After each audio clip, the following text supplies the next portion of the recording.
The trust versus mistrust stage is the first stage of psychologist Erik Erikson theory of psychosocial development. This stage begins of birth and lasts until your child is around 18 months old. According to Erikson, it is the most important period of your child life, as it shapes of the view of the world as well as their overall personality. Erikson believed that early pattern of the trust help children build a strong base of the trust that's crucial for their social emotional development.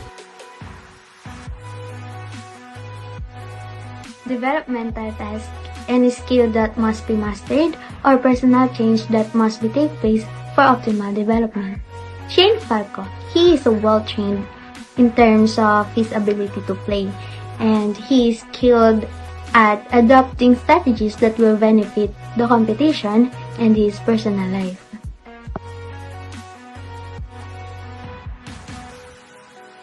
Versus inferiority.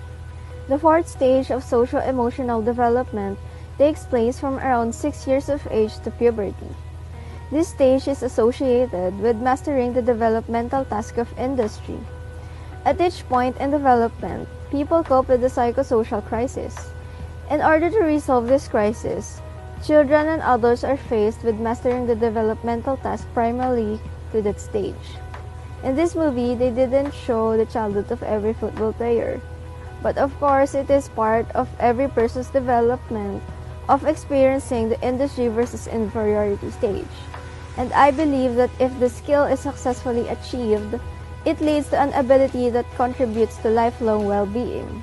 That's why it is obvious that these players had experienced this stage. This can also lead to feelings of confidence. Children at this age, according to Erikson, are focused on developing a stronger sense of self-control. The primary task of a toddler is to resolve the conflict between autonomy and shame and doubt by working to establish independence. If denied the opportunity to act on his environment, he may begin to doubt his abilities, which can lead to low self-esteem and feelings of shame. In the movie The Replacements, McGinty pulls together players of varying talents who he believes can make a winning team. McGinty chooses Shane Falco. Falco initially refuses because something happened in his past that made him ashamed and hesitant to consider McGinty's proposal. But McGinty persuades him, believing that Falco can still become the player he was meant to be. Shame and doubt are the result of not allowing the child to become independent, in the sense of allowing them to perform basic actions on their own and make simple decisions about what they prefer. Believing in their abilities is essential for completing this stage.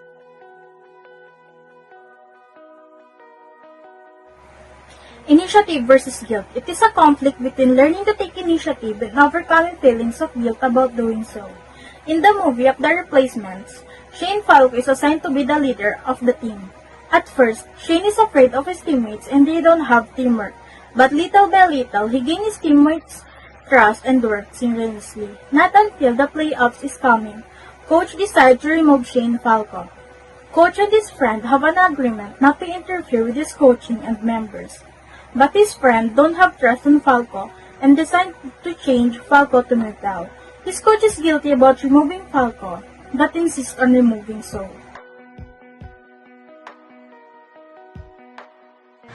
Identity versus role confusion takes place at the ages of 12 to 18. When the individual reaches adolescence, they must develop a sense of personal identity. They take on many roles which involve romantic relationships, vocational choices, and adult statuses.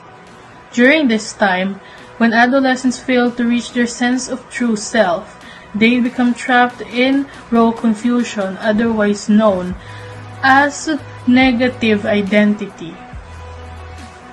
During this time, for success to be achieved, they must know their true selves. Failure of this results in role confusion.